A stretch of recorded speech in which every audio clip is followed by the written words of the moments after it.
representando o islamismo, o Sheikh Jihad Hassan.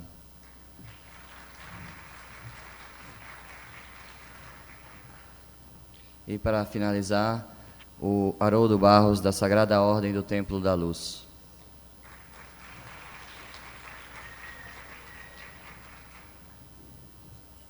Bom, começamos.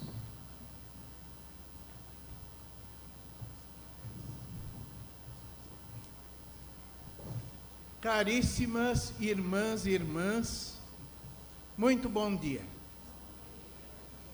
E cá estamos nós novamente para mais um evento da Nova Consciência, a mesa redonda sobre tolerância e intolerância. E estou vendo daqui da mesa que nós somos relativamente poucos e estamos meio dispersos, né? Tem pessoas aqui mais na frente, outras atrás, né? E muitos buracos vazios.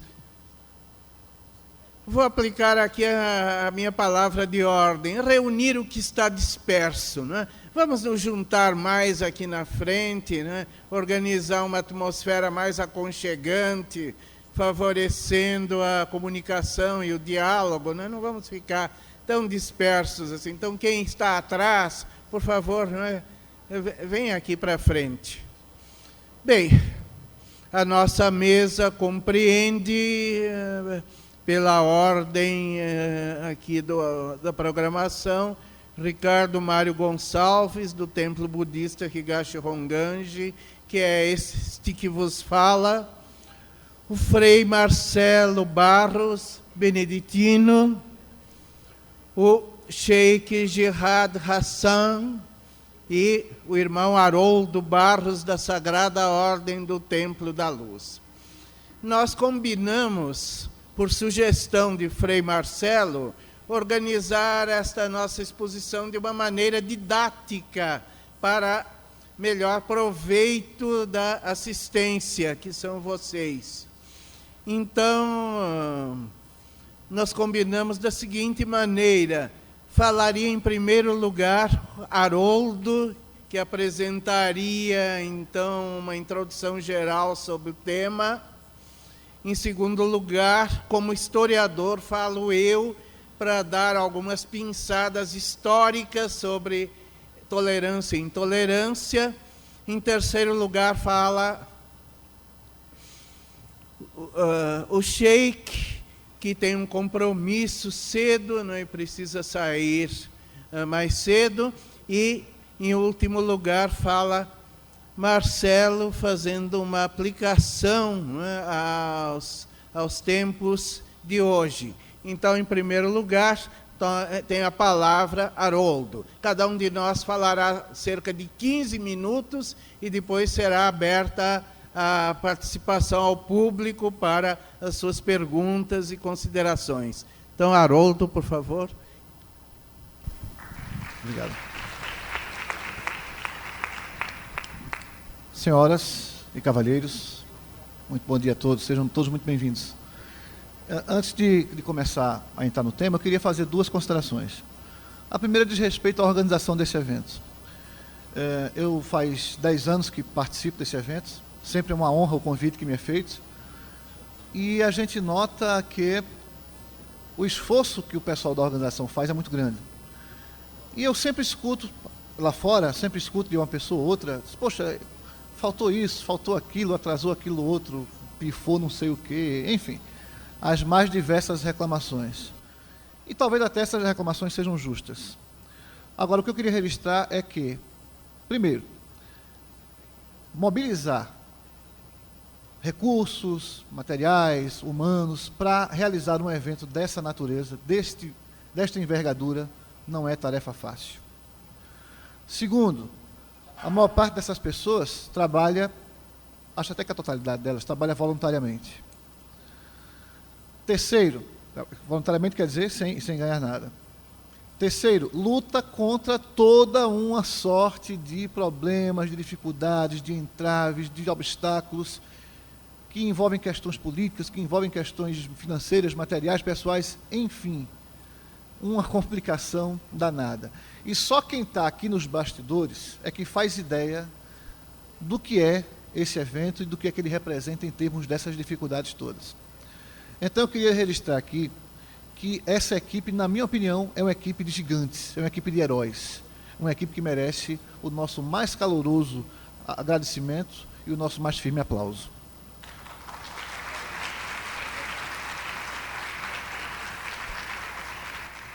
Obrigado. A segunda consideração que eu quero fazer é em relação a essa mesa.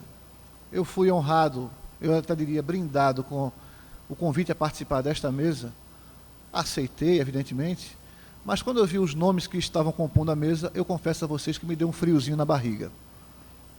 Aquele friozinho, eu digo, nossa mãe, é uma responsabilidade muito grande, uma honra muito grande sentar ao lado dessas lideranças, dessas pessoas que a gente reconhece como grandes líderes, como grandes baluartes da religiosidade e da espiritualidade no Brasil. Então me sinto muito honrado e me sinto realmente ainda com frio na barriga. Daqui a pouco ele passa, né? Mas por enquanto ainda está aqui o friozinho na barriga e eu espero me sentir à altura desse desafio. O desafio maior ainda, porque me coube fazer a abertura dos trabalhos. Por outro lado é bom, porque quem vai falar depois imagina só se eu fosse o último a falar depois dessas 3 férias. Deus me defenda. Então, que bom que eu sou logo o primeiro. Muito obrigado. Gente, o tema é complexo. O tema é complexo, o tema é mais do que complexo, ele é vasto, ele é rico. E, naturalmente, que no momento em que nós estamos atravessando na história da humanidade, ele é um tema extremamente importante e extremamente significativo. É importante que mesas como essa aconteçam no mundo inteiro. E não precisa ser uma mesa num evento desse tipo, mas pode ser a mesa da nossa própria casa, da nossa própria sala de jantar, né? Com nossas crianças, com os nossos irmãos, nossos amigos, nós possamos debater temas dessa natureza. Eu queria começar falando sobre a questão do próprio título da mesa, tolerância e intolerância, tolerância versus intolerância. E evidentemente que a gente não pode deixar de imaginar, da própria composição da mesa, que nós vamos falar de tolerância ou intolerância religiosa. E eu queria trazer aqui à baila uma colocação que eu vi ontem aqui neste teatro, do nosso amigo, nosso irmão Moisés. Está por aí o Moisés?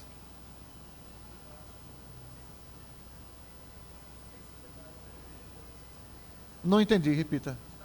Está aqui embaixo, né? Está certo. Eu falei com ele aqui agora há pouco. Ele fez uma colocação ontem que eu achei brilhante. A mesa tinha por tema antropologia e espiritualidade. Mas ele fez uma colocação que eu acho que tinha tudo a ver com essa mesa aqui. Eu digo, eu vou anotar essa para levar amanhã para a nossa mesa sobre tolerância e intolerância. Ele falou uma coisa que me chamou realmente muita atenção. Ele disse, não sei se a palavra seria tolerância. O que é que nós, no caso ele se referia às minorias negras e etc., nós não queremos ser tolerados, até porque, será que a palavra tolerado é algo que nos edifica, né? Se você me tolera, quer dizer, você me suporta. E ele disse, nós queremos não ser tolerados, mas nós queremos ser respeitados. Porque esse é um direito precípuo de qualquer cidadão, a nossa Constituição garante isso, e é importante lembrar que o Brasil é um Estado laico, ou seja, ele é um Estado que não é vinculado a nenhuma religião pela própria definição constitucional. Então o Brasil não pode ter nenhuma religião oficial.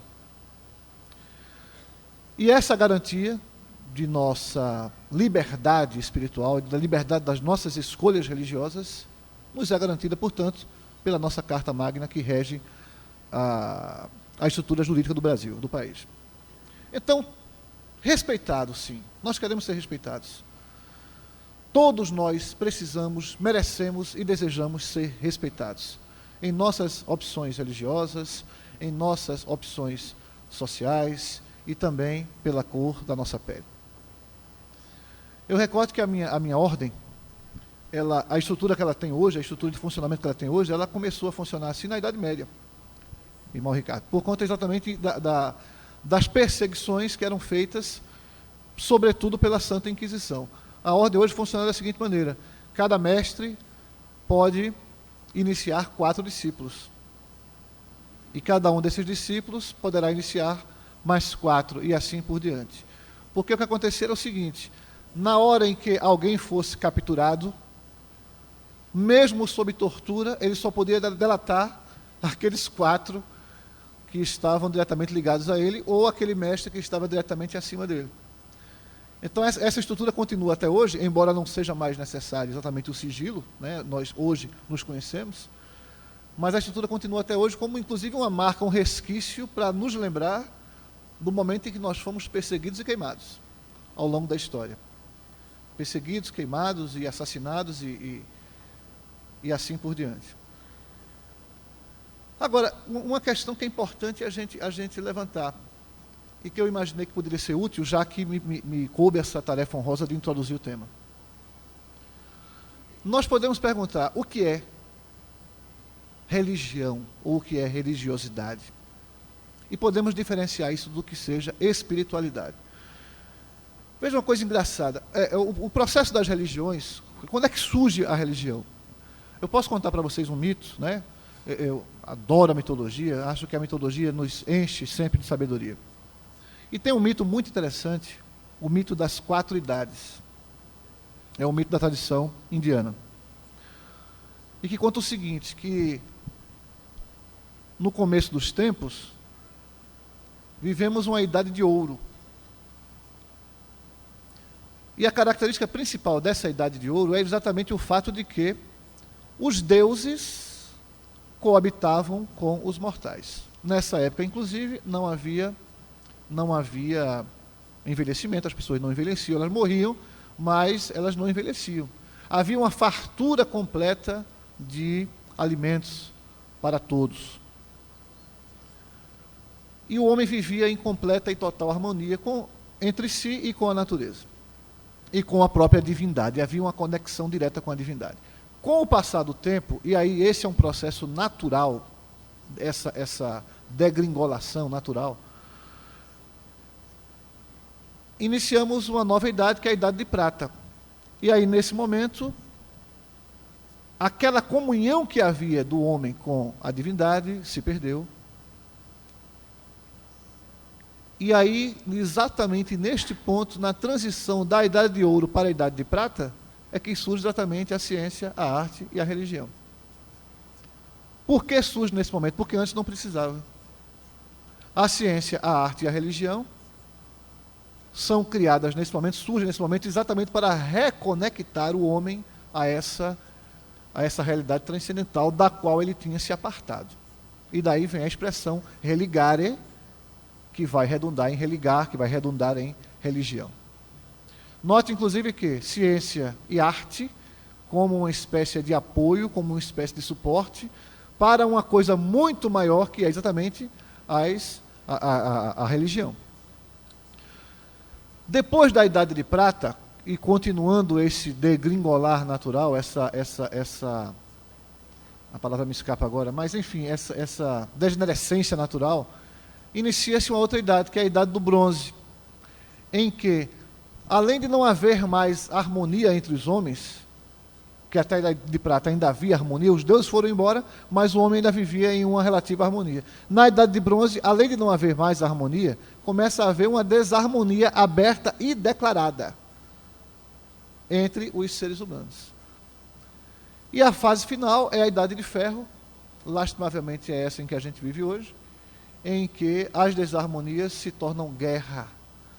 E o homem vai extrair da terra o metal, o ferro, vai moldar este ferro na forma de uma arma para ferir o seu irmão, para matar o seu irmão. Então é engraçado notar, evidentemente, que esse mito, ele fala de um tempo, ele fala de tempos, ele fala de ciclos que não tem registro histórico. O registro aqui não é histórico, o registro aqui é simbólico. De repente, nós vivemos essas 4 etapas em cada fase da nossa vida, essas 4 idades. Mas o que é interessante notar é o seguinte, é que a religião surge, portanto, como uma necessidade humana de nos religar a algo que é maior do que nós. E aí eu me recordo, eu até comentava agora há pouco com o irmão Ricardo, o conceito do Mircea Eliade, pronunciei correto? Mircea. Obrigado. Mircea Eliade, que é um estudioso das religiões, romeno. Ele tem uma série de livros muito interessantes, e tem um chamado O Sagrado e o Profano. que é um livro absolutamente recomendável para qualquer pessoa que queira se inteirar um pouco mais sobre o simbolismo das religiões. E ele diz uma coisa belíssima e talvez uma das coisas mais acertadas. Nós nos reconhecemos como Homo sapiens, o homem que sabe. Não é isso? O Homo sapiens é um macaco sabido, um homem que aprendeu, um macaco que aprendeu a fazer, aprendeu alguma coisa, que sabe alguma coisa. Mas o Eliade diz o seguinte, que antes de nós sermos Homo sapiens, nós somos Homo faber, o homem que faz. Antes ainda de sermos Homo faber, nós somos Homo ludens, o homem que brinca. E é interessante notar que através do jogo, Platão é que dizia, você pode conviver com uma pessoa durante 20 anos, mas pode conhecê-la muito mais em 2 horas de jogo. Porque o jogo nos revela, já que nós somos Homo ludens. Mas antes ainda de sermos Homo ludens, nós somos Homo religiosos. Ou seja, existe uma necessidade intrínseca ao ser humano de sacralizar algo e de reconhecer algo como sendo sagrado, superior, acima de nós. E aí é engraçado notar porque muitas pessoas dizem assim, olha, isso aí é uma opinião muito pessoal minha, mas eu entendo que as pessoas que dizem que não acreditam em nada, que não sacralizam nada, elas fatalmente, inexoravelmente, ainda que de maneira inconsciente, vão sacralizar outra coisa. Então há pessoas que, não sacralizando o sagrado, podem sacralizar o poder, o dinheiro, o sexo, a família. Eu até conheço alguém que sacraliza o futebol. Lá na minha terra, eu sou do Recife, modéstia à parte, tem um time chamado Santa Cruz Futebol Clube, né? Aí há quem diga assim, olha, a minha religião é o Santa Cruz, mas não é a Santa Cruz, é o Santa Cruz Futebol Clube. Eu lamento profundamente. E por que eu lamento profundamente? Porque há um ditado que diz assim, se você der um passo na direção do sagrado, ele dará 100 em sua direção. Ou seja, quando você reconhece essa dimensão sagrada da realidade, e caminha em direção a ela, ela vem massivamente em direção a você. E vai tornar a sua vida também permeada, planificada por esse sagrado. A pergunta é, será que o Santa Cruz Futebol Clube e o dinheiro, e o poder, e o sexo, e essas coisas todas que algumas pessoas sacralizam, vão dar o mesmo retorno que o sagrado daria? Me parece que não. Me parece que não. Então, nesse sentido do homo religiosus, nós temos que reconhecer a nossa necessidade intrínseca de sacralizar algo. E aí eu me recordo do que diz o pastor Paulo Garcia, que é uma figura muito conhecida no Nordeste inteiro, né, da igreja anglicana. E uma vez eu ouvi um sermão belíssimo dele, ele dizia o seguinte, existe um vazio no seu coração, existe um buraco lá, uma lacuna no seu coração, que vai ser preenchido com Deus. Nada mais pode preencher isso aí. Você pode até ter a ilusão de que preenche, mas sempre vai haver aquela lacuna se você não puder preencher aquela lacuna com o sagrado, com Deus. Irmão, procure resumir. Obrigado. Agora, aí eu queria trazer para vocês uma outra questão, que é exatamente a diferenciação possível entre religiosidade e espiritualidade. E aí eu quero lançar para vocês, para a mesa inclusive, uma proposta, um pensamento. O pensamento é o seguinte, a religião não detém o monopólio do sagrado. O sagrado pode permear a nossa vida, independentemente de qualquer convicção religiosa. Eu, por exemplo, a ordem que eu estou aqui oficialmente representando, com muita honra, ela não é uma ordem religiosa, ela é uma ordem mística. Há uma ligação? Há, mas não são sinônimos, não são coisas sinônimas. Então, o sagrado pode permear a nossa vida, independentemente das nossas convicções religiosas. E aí entra um conceito mais amplo, que é o conceito de espiritualidade. E a gente pode imaginar o que seria espiritualidade. É algo complexo de se definir. Aliás, definir não, porque eu acho que é impossível definir, conceituar. E quando você define, você dá um fim, você deu um fim a algo, né? Eu diria que espiritualidade seria qualquer prática, toda e qualquer prática, que tenha a intenção de fazer aflorar no homem o que ele tem de melhor. Ou seja, qualquer coisa que você faça com a intenção de fazer com que você se torne alguém melhor, em que o bem se faça mais presente na sua vida. Isso é espiritualidade. Isso pode estar dentro de uma religião, isso pode estar dentro de uma cultura, isso pode estar dentro de uma prática familiar, isso será sempre espiritualidade. E aí, nós vamos talvez fazer a palavra tolerância, para concluir, eu quero apresentar para vocês esse conceito. A palavra tolerância, ela vai estar calcada numa possibilidade extremamente significativa para nós, que é a possibilidade de olhar para o meu vizinho, olhar para o meu semelhante e reconhecê-lo como meu irmão. Reconhecê-lo como meu irmão, filho do mesmo pai e da mesma mãe. E, consequentemente, com a mesma origem e com os mesmos destinos. Eu me recordo que há algum tempo... Obrigado. Eu me recordo que há algum tempo o Brasil inteiro se escandalizou quando aquele índio Pataxó foi morto por jovens em Brasília porque eles tocaram fogo lá no índio. Vocês lembram disso? E eu digo, puxa vida, não estão reconhecendo aquele ser como irmão. Para eles é mesmo que um animal. Eu me recordo que um até disse assim, poxa, a gente não sabia que era um índio. Ah tá, quer dizer que um índio você não podia queimar, uma pessoa qualquer você poderia queimar. Então, não reconhecemos como irmão, não temos praticado isso.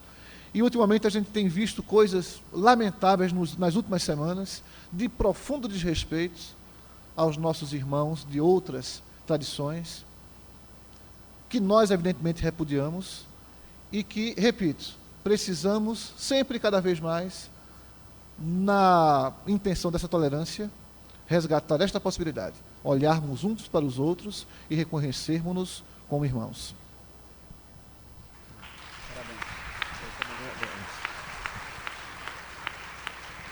Bem, agradecemos a colaboração do nosso irmão Haroldo e agora, na qualidade de historiador, eu passo a fazer algumas considerações de ordem histórica, pensando alguns momentos significativos na história da humanidade, referentes à questão da tolerância. O primeiro registro de importância nos vem da Índia, século III antes da nossa era, onde nós temos o imperador Ashoka, que iniciou a sua carreira como conquistador. Ele conquistou praticamente quase toda a Índia, criou um grande império, mas a partir de um determinado momento ele experimenta uma reviravolta em sua vida. Ele se converte ao budismo, renuncia à guerra, renuncia à violência e torna-se um homem de paz. E cria uma legislação, toda ela baseada no ideal da não violência e da paz.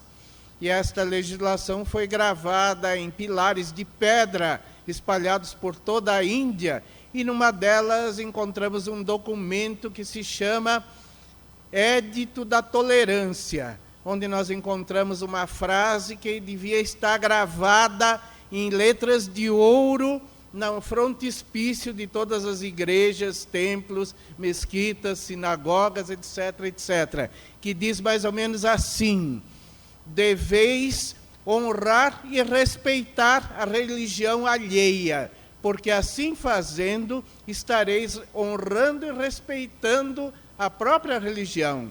Não deveis vilipendiar e caluniar a religião alheia, porque assim fazendo estareis vilipendiando e caluniando a própria religião. Imperador Ashoka, século III antes de nossa era, Índia. Agora, na história do Ocidente, a questão tolerância só começa a ser debatida muito mais tarde, no século XVII.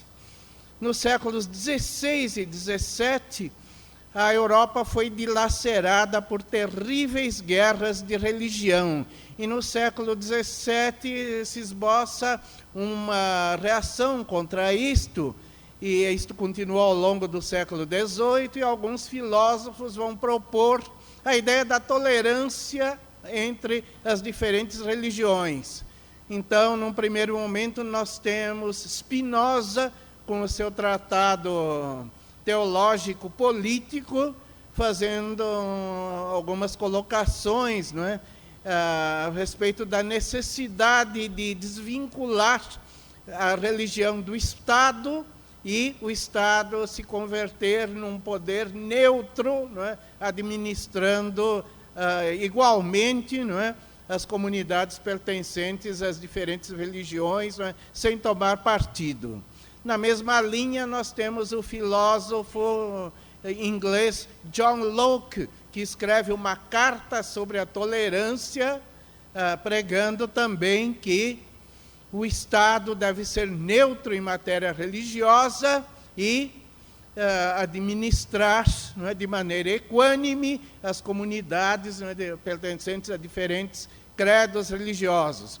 O Estado laico, que é, por exemplo, o Brasil hoje, é herdeiro dessas formulações filosóficas de Spinoza, Locke e outros. Há um outro filósofo, esse francês, o Pierre Bayle, que foi vítima, sentiu na carne as perseguições religiosas do século XVII. Ele escreveu também um tratado sobre a tolerância, né?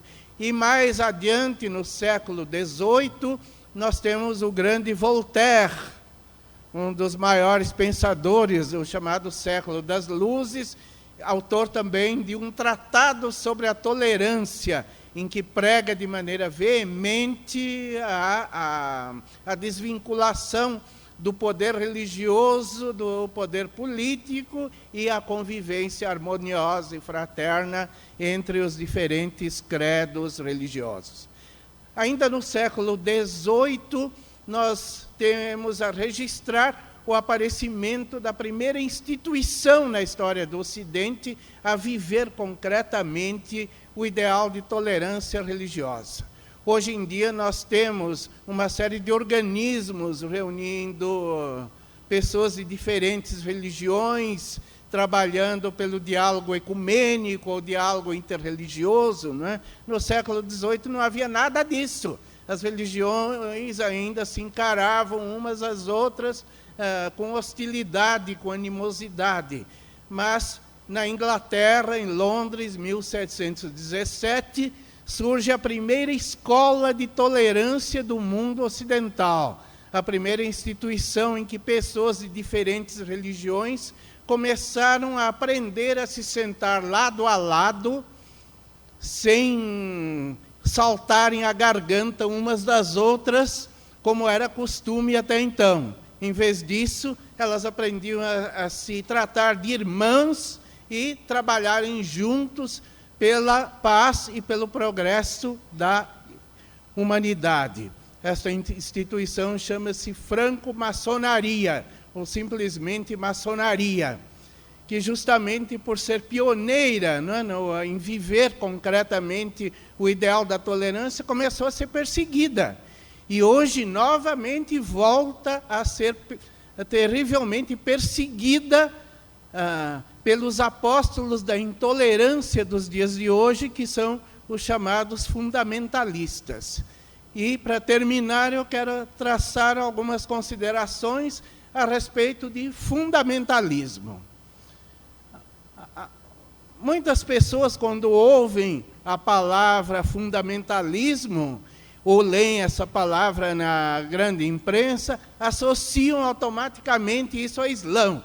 O Islã é que é fundamentalista, né? Errou crasso, não é nada disso. Historicamente, o fundamentalismo religioso, isto é, a intransigência férrea de quem acha que está dono da verdade sozinho e vê no outro um inimigo a ser combatido a qualquer custo, essa tendência surge primeiro nos Estados Unidos.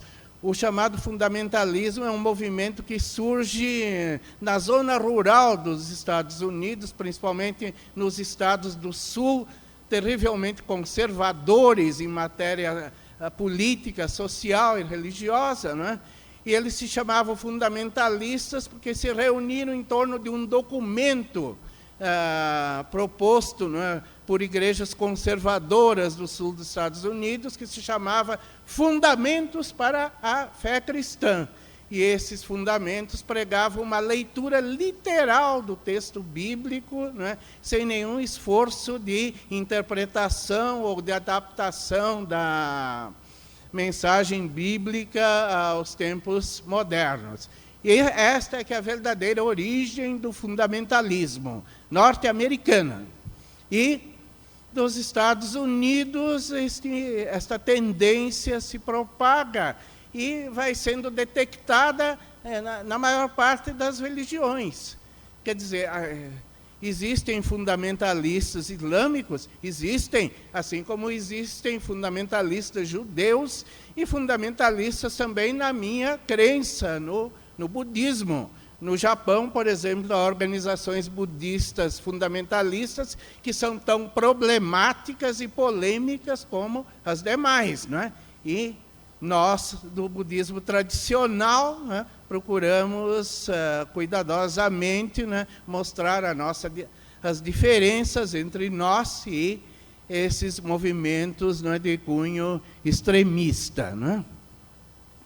Outra coisa que cumpre dizer, né, muitos confundem fundamentalismo com tradicionalismo. Também são coisas que não devem ser confundidas. Eu sou um tradicionalista, sou um budista tradicionalista, ou seja, que me baseio numa estrita e rigorosa tradição que está registrada nos textos sagrados budistas. Nós temos um livro sagrado, somos uma religião do livro, né? Mas a tradição é uma coisa viva. Ou seja, os princípios são aqueles que estão nos livros sagrados, mas eles exigem um contínuo exercício, não é, de atualização, usando uma palavra italiana, de aggiornamento, ou seja, na adaptação daqueles ensinamentos aos novos desafios que vão surgindo com a passagem do tempo. Daí o trabalho dos teólogos. Os princípios permanecem os mesmos, mas as teologias mudam. As teologias são discursos que procuram sempre fazer um aggiornamento, uma adaptação criativa, né, para melhor vivenciar aqueles princípios imutáveis e eternos, né, a cada momento que nós vivemos. Né? Agora, o chamado fundamentalismo não tem nada disso. Fazendo mais uma vez uma aproximação, não é, com a tradição cristã, não é? Há uma frase famosa do apóstolo Paulo: a letra mata e o espírito vivifica. O fundamentalismo é exatamente um apego férreo à letra que mata, não é? Mas a letra, quando objeto de um apego, ela se torna uma coisa morta, não é? Porque não há nenhum esforço, não é, no sentido de adaptá-la ou de relê-la, de reconsiderá-la, não é, em função dos desafios, não é, dos novos tempos. Não é? Então, longe de ser um tradicionalismo, o tradicionalismo é livre e flexível, ele se adapta, ele se transforma. Não é? O fundamentalismo é rígido, não é? Imutável, não é? Fechado e, mais uma característica, ele é um fenômeno moderno. Não devemos achar que o fundamentalismo seja um movimento do passado, ou uma volta ao passado, mas é uma coisa moderna. Né? A modernidade se caracteriza por uma aceleração dos processos históricos.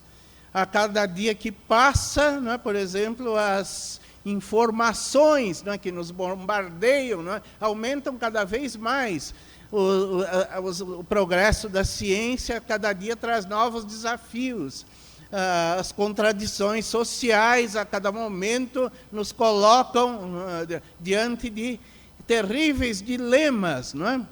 E o fundamentalista não está preparado para enfrentar esses desafios.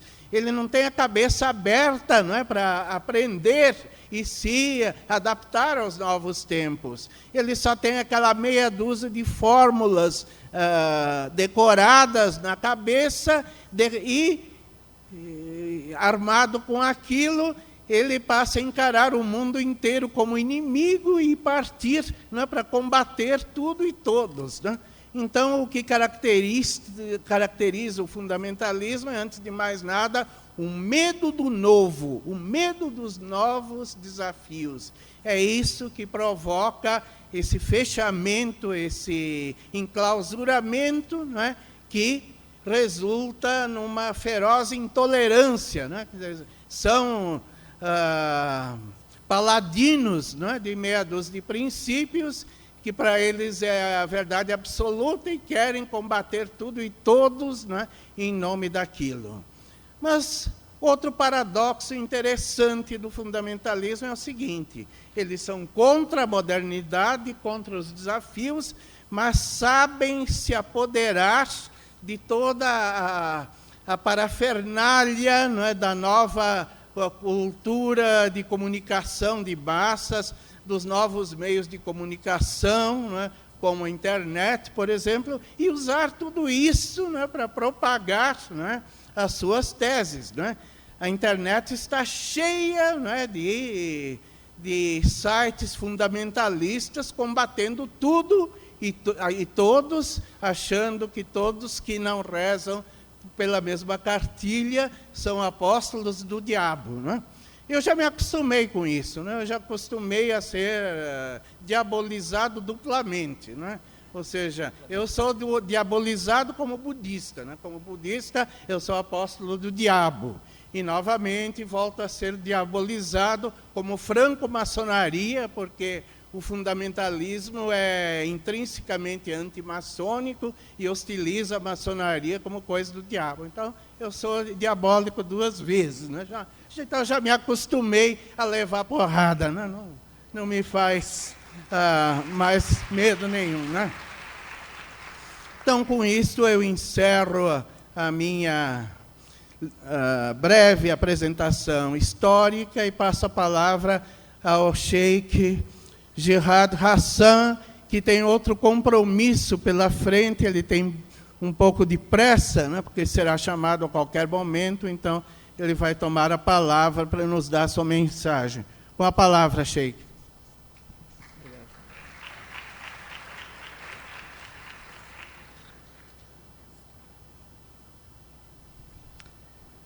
Em nome de Deus, o clemente, o misericordioso, louvado seja Deus, o Criador do universo, e que a paz e a bênção de Deus estejam com todos os seus mensageiros e profetas, entre eles Adão, Noé, Abraão, Moisés, Jesus e Muhammad, e sobre todos aqueles que seguem o caminho do bem, o caminho de Deus, o caminho da justiça, e da prática dessa justiça para chegar à paz e à harmonia e à tolerância.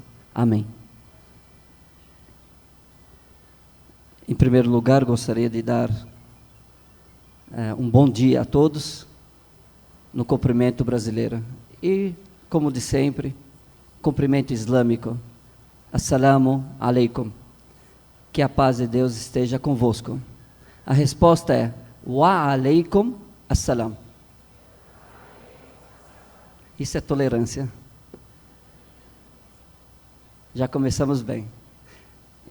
Agradeço a Deus em primeiro lugar. Também gostaria de agradecer pelo apoio da mesa, o monge Marcelo, o monge Ricardo e o nosso professor Haroldo, que com muita humildade iniciou dizendo, nos colocando num patamar alto. E eu me retiro desse patamar. Eu acho que eu estou bem. Eu não sei se eles estão bem, mas eu estou bem. Com essa companhia eu estou bem. E ele terminou, o professor Haroldo terminou falando uma coisa assim, chamando a atenção para que nós todos somos irmãos. Foi isso, professor? Nós todos somos irmãos. A mesma coisa, o monge disse isso, nós somos irmãos. De crenças diferentes, de credos diferentes, culturas diferentes, línguas diferentes, características diferentes, sexos diferentes, porém somos irmãos. Essa é uma essência, é uma coisa que nos une. É isso que nos une, nós somos irmãos. Filhos do mesmo pai e da mesma mãe. Isso como muçulmano eu digo. Deus no Alcorão Sagrado, ele disse: todos vós são de Adão, e Adão é da terra. Todos nós somos irmãos, e voltamos ao nosso pai Adão. Primeiro pai, Adão, e Adão é da terra, é da argila. Todos somos iguais. Quando morremos, não importa mais a nossa beleza, não importa mais o nosso poder, a nossa fama, a nossa riqueza, nada mais disso importa. Importa a nossa conduta nessa vida, o que nós fizemos, as nossas ações, porque todos nós nos tornamos pó, nos tornamos terra novamente. Se orgulhar do quê? Intolerar o quê? Se todos somos iguais. Eu te respeitar, estou me respeitando, porque você é minha matéria. Nós somos a mesma essência. Se eu te respeito, estou me respeitando. O profeta Muhammad, que a paz de Deus esteja com ele e com os demais profetas, ele diz: amaldiçoado aquele que xinga os pais. E aí os companheiros que estavam ao seu lado, os apóstolos, ficaram horrorizados. Naquela época, 14 séculos atrás, alguém ofende os pais, alguém xinga os pais, e aí eles ficaram aterrorizados. E disseram: ó mensageiro, e alguém ofende os pais, alguém xinga os pais? E aí ele disse: fulano ofende os pais de fulano, consequentemente, esse fulano volta e xinga os pais desse fulano. Esse fulano xingou os seus pais, porque ele permitiu que os pais dele fossem ofendidos, xingou os outros, e os outros acabaram retribuindo com o mesmo xingo. Dessa forma, ele se ofendeu, ele ofendeu os próprios pais. A tolerância está na justiça, não só no amor. Por quê? Amor é essencial, porém o respeito é mais valioso. Por quê? Respeito vem de justiça. Base única é a justiça. Eu posso não gostar de você, e você não de mim, mas eu tenho que ser justo contigo e você comigo, para que a gente possa se respeitar e conviver. Amor sem respeito não vale nada. E nós estamos vendo aí as pessoas falando de amor: eu amo fulano e bato, ou agrido. Eu estava vendo anteontem uma reportagem no noticiário, do começo do ano, desse ano para cá, em Pernambuco, 100 mulheres foram mortas pelos seus maridos, ou agredidas pelos seus maridos. 100, pelas pessoas que elas mais confiam, com quem elas dormem, elas apagam, elas ficam inconscientes na mesma cama com uma pessoa que agride. Ela deveria dormir tranquila, ela não dorme mais tranquila, ela dorme insegura, porque o inimigo está do lado, é isso? Agora, respeito sem amor, convive por um tempo, e se houver uma separação, há uma separação justa, calma, há uma separação respeitosa, justa, porque existe o respeito. Quando não existe o respeito, não existe justiça. A intolerância é fruto da injustiça. E quando nós falamos de Adão e Eva, e aí eu me lembrei, por isso que eu toquei nesse ponto, lembrei de uma história, se vocês me permitirem, é uma história real, porém ela tem um pouquinho assim de, ironia, ou um pouco agradável. Havia na história islâmica um califa chamado Muawiyah, que foi o primeiro califa dos Omíadas no Império Islâmico. E ele era uma pessoa muito sábia. E ele tinha, entre os muçulmanos de Medina e os incrédulos de Meca, que sempre queriam acabar com os muçulmanos, havia uma guerra no início do Islã, havia uma guerra, sempre isso existe, né? E queriam dizimar os muçulmanos, que era uma coisa nova, não podia haver uma coisa nova, tem que ser tudo do jeito que nós nos acostumamos a ser, nós não aceitamos o novo. E aí, perguntaram, e esse Muawiyah era sábio, e ele tinha um bom relacionamento com os incrédulos, ele ia, voltava, ninguém o agredia. E aí vieram e perguntaram para ele: califa, como é que é isso?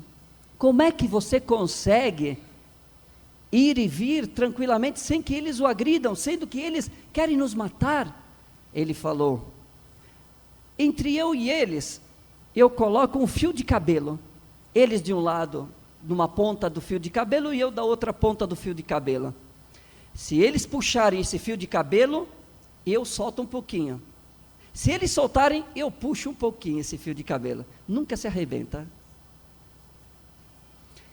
E um dia veio um homem para ele, e bateu no palácio lá, e falou com os guardas: quero falar com o califa. E insistiu até que falaram com o califa, e falaram: deixa ele entrar. E aí ele entrou,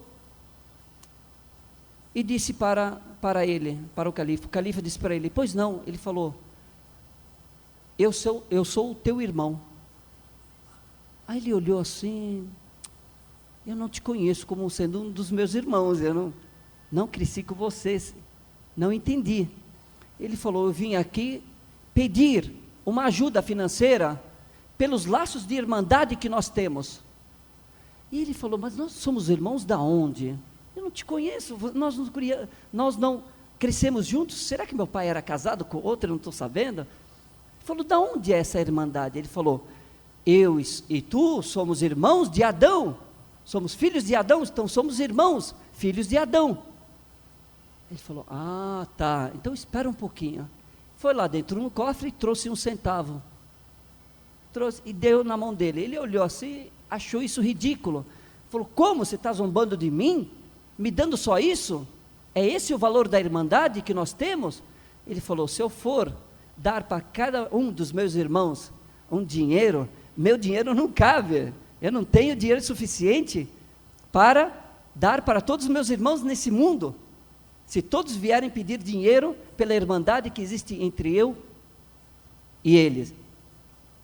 Deus no Alcorão Sagrado, ele disse: e se ajudem e se auxiliem no bem e na justiça, e não se ajudem e não se auxiliem no mal e na injustiça. Esse é o fundamento. Todo mundo fala isso. Qual religião que não fala isso? Se ela falar diferente disso, ela não é uma religião boa, ela não pode ser seguida. E se auxiliem no bem e na justiça, e não se auxiliem no pecado e na injustiça. Essa é a regra geral para que nós possamos trabalhar juntos, trabalhar no bem. Isso não quer dizer que nós temos que ser da mesma crença. Cada um tem o direito de seguir a religião que quer, o credo que quer. Se Deus, que foi o nosso Criador, que poderia ter-nos feito seguir uma religião só, Ele não fez isso, Ele foi tolerante conosco, nos deu o livre-arbítrio, disse para nós: sigam o bem, mas mesmo assim Ele deixou os dois caminhos, o caminho do bem e o caminho do mal, e disse, no momento da escolha: sigam o caminho do bem e serão felizes, não sigam o caminho do mal, vocês serão infelizes, mas mesmo assim Ele nos deu o livre-arbítrio. Significa o quê? Eu tenho o direito de discordar de ti, e cada um tem o direito de discordar de mim. O que não tem o direito é de ser injusto comigo, nem eu com vocês, e não nos desrespeitarmos. Nós temos o dever de um respeitar o outro. Eu te respeitando e você me respeitando, Esse é o fundamento da tolerância. E dentro da religião islâmica, o início da intolerância com Satanás. Por isso que a intolerância é diabólica. É satânica. Porque o primeiro intolerante foi Satanás. Quando Deus criou os anjos, criou Satanás e depois criou Adão. E ordenou que todos se prostrassem em respeito a Adão, não por Adão, mas sim pelo conhecimento que Adão detinha, que Deus deu para Adão. É uma ordem de Deus, nós temos que obedecer. Todos os anjos se prostraram, obedeceram a Deus, menos Satanás, que foi intolerante, arrogante, soberbo, dizendo: eu vou me ajoelhar para ele? Ele é feito do barro e eu sou feito do fogo, e o fogo é melhor que o barro. E assim ele foi expulso do reino de Deus, amaldiçoado até o dia de Jesus final. Esse é o início da intolerância, e o início da tolerância é a nossa criação, é a criação de Deus, e Ele ter nos dado o direito de escolher entre esse caminho e esse caminho. Essa é a tolerância, é assim que nós devemos nos tratar, com respeito, com harmonia, com cordialidade. Eu tenho um bem, eu como muçulmano acredito que o meu caminho é o correto, ou o melhor. Todos são bons, o meu é melhor. Qualquer um, senão seguiria o outro. Então qual a finalidade de falar, eu sou muçulmano, fulano é cristão, fulano, o monge é budista, o monge é católico, cristão, o Haroldo, não sei qual a sua religião, mas segue a ordem dele, né? A crença dele. Porque nós acreditamos. Eu sou palmeirense, modéstia à parte.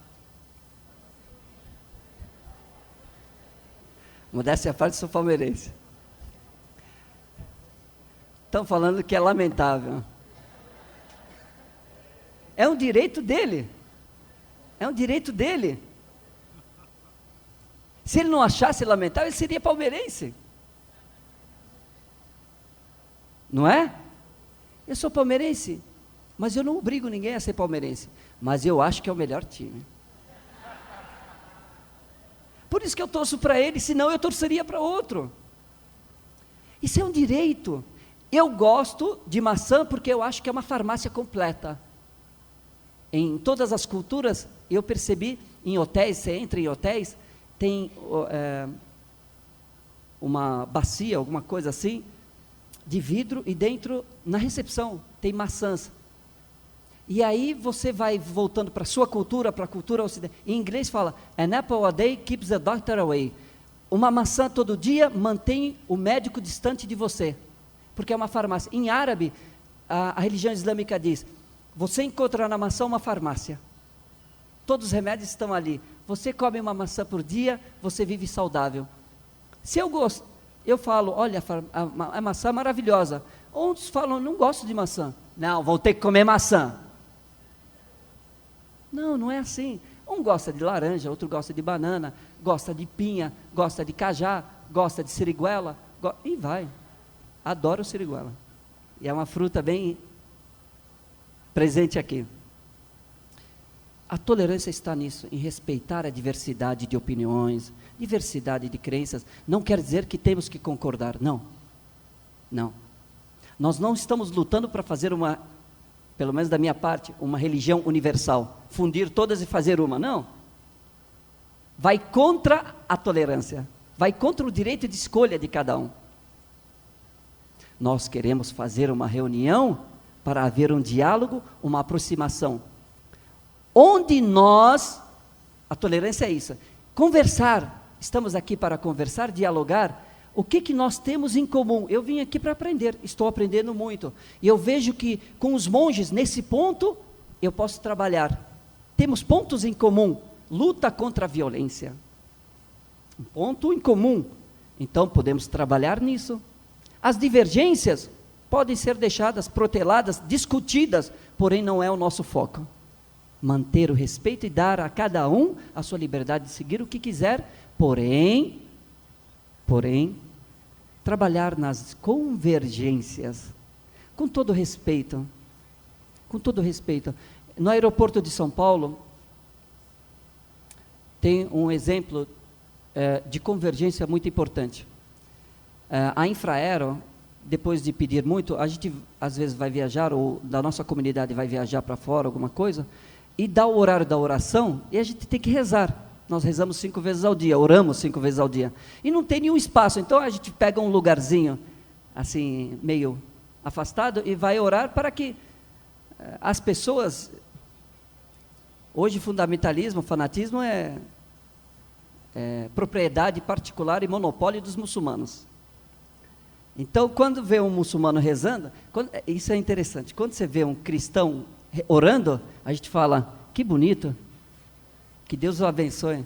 Vê um judeu orando, que maravilha. Vê um budista meditando, que maravilha, que paz. Qualquer um, quando vê um muçulmano, sai correndo que ele vai se explodir. Então, a gente se afasta um pouquinho, e aí a gente estava vendo isso incômodo, porque acontece um pouquinho de deturpação por ignorância. Ignorância, quando a gente fala, é falta de conhecimento. E nós fomos à Infraero e conversamos com eles que precisaria haver um espaço. E lá havia uma capela para os cristãos orarem, meditarem. E aí a Infraero perguntou como seria a característica. Falamos, qualquer lugar que não tenha imagem, não tenha nada, qualquer lugarzinho que a gente possa orar. Simplesmente nada. Pode ser no chão, qualquer coisa. Aí, o que eles fizeram? Tinha uma capela dos cristãos, conversaram com os cristãos, católicos, e tiraram os símbolos, cruz, tiraram os próprios cristãos, para não ofender os muçulmanos, e virou um espaço dos muçulmanos, dos budistas, dos judeus, dos cristãos. Virou um espaço de todos. Não é somente uma igreja, não é somente uma mesquita, não é somente um templo, não é somente uma sinagoga. É um templo onde isso é uma convergência. Isso não quer dizer que todos se tornaram uma religião só, não. Mas estão trabalhando, todos precisam de espaço para rezar. E se a oração leva a Deus, e Deus leva a justiça, a paz, vamos procurar todos trabalhar na mesma convergência. E assim foi. Então, é possível? Lógico que é possível. Foi possível no passado, 14 séculos, eu falo dos muçulmanos, 14 séculos no Império Islâmico, no Oriente Médio, 14 séculos vivemos bem. Tanto que, eu vou só terminar com um versículo do Alcorão Sagrado, se me permitir, e uma fala de um orientalista inglês, que não é muçulmano. Deus lhe diz, dize-lhes, a verdade emana do vosso Senhor. Assim, pois, que creia quem desejar, descreia quem desejar. Deus está dando a liberdade para nós. Ele poderia nos obrigar a sermos da mesma religião. E não, Ele nos deu esse livre arbítrio. E Ele disse, são aqueles que foram expulsos injustamente dos seus lares, só porque disseram, nosso Senhor é Deus. E se Deus não tivesse refreado os instintos malignos de uns em relação aos outros, teriam sido destruídos mosteiros, igrejas, sinagogas e mesquitas, onde o nome de Deus é frequentemente celebrado.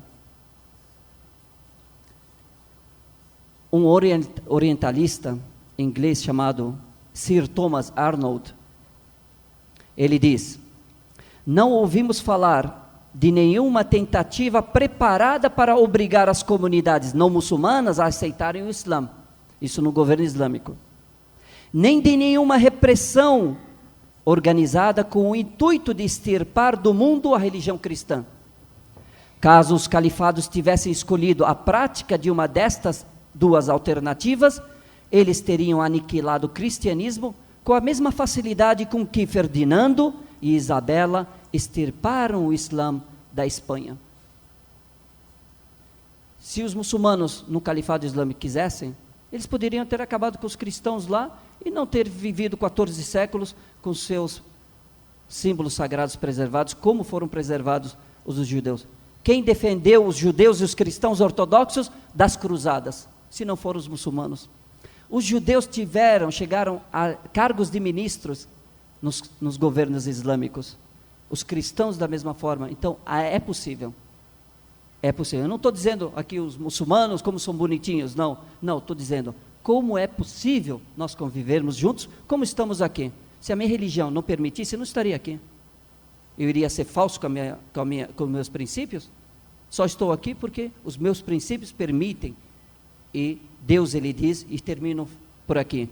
E Deus, Ele diz, e divulgue para o caminho de Deus, através da sabedoria e do bom aconselhamento. E dialogue e debata com os não muçulmanos da melhor forma possível e dê as costas para os ignorantes. Ele não falou mate os ignorantes, não, dê as costas, se afaste deles. Você tem que conversar com as pessoas que têm consciência, conscientes, pessoas cultas, pessoas que querem a verdade. Os ignorantes, os fanáticos, a gente dá as costas. Que Deus nos abençoe, para que nós sejamos essas pessoas justas.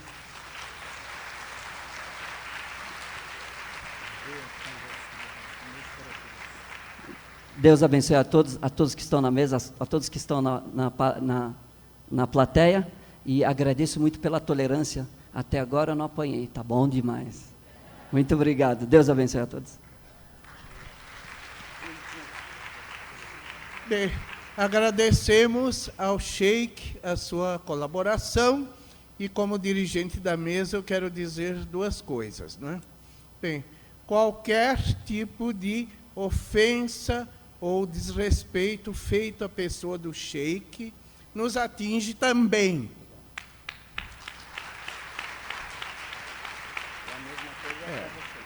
E tudo que o Sheik disse a respeito da presença dos judeus e dos cristãos no Império Islâmico, como historiador, eu ratifico. São informações históricas absolutamente exatas e corretas. E, feitas essas duas observações, eu passo a palavra ao nosso irmão, monge Marcelo de Barros.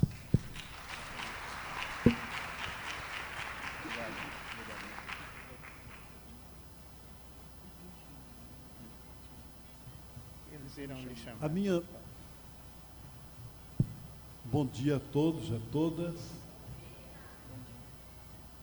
Eu fiquei encarregado de fazer uma certa síntese, propor algumas conclusões desse tema tão amplo, tão abrangente que a gente tratou aqui. O Haroldo dizia que é recifense, modéstia à parte, eu também. E eu tenho a impressão que, ouvindo os três, vocês podem tirar algumas conclusões. A minha tarefa é tentar propor algumas conclusões. Primeiro, tolerância é uma palavra ambígua, não é? Pode significar uma coisa negativa, tanto que o Haroldo dizia, ninguém de nós gosta de pensar que é tolerado. Porque quando eu digo eu tolero, significa, em português comum, eu suporto. Não é? Então, a gente quer mais do que tolerância.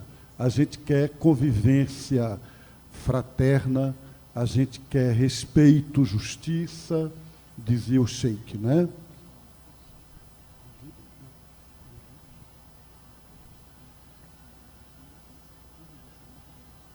Convivência e não tolerância, exatamente.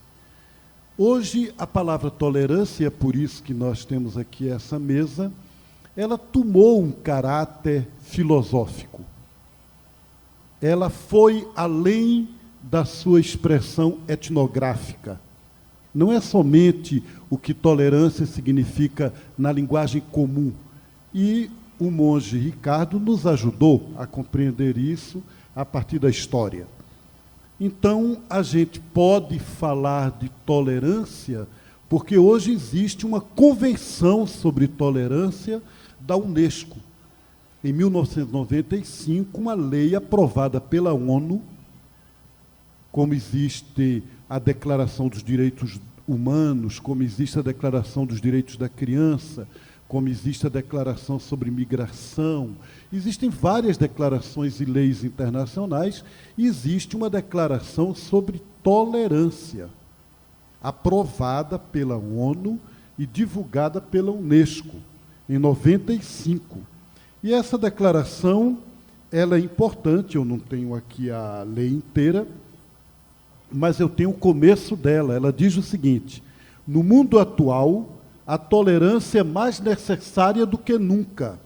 Nós vivemos numa época marcada pela mundialização da economia, pela aceleração da mobilidade, da comunicação, da integração e da interdependência entre pessoas e comunidades. Então, não existe uma única parte do mundo que não seja caracterizada pela diversidade, pela intensificação da intolerância. E é isso que eu acho que a gente pescou aqui. É que não se falaria aqui, nós não vamos fazer agora aqui um painel, uma mesa redonda, sobre, por exemplo, que é necessário almoçar ao meio-dia. Porque é uma coisa que é comum, que é normal, que é unânime entre nós, que a pessoa humana precisa se alimentar. Ou ninguém de nós que estamos aqui na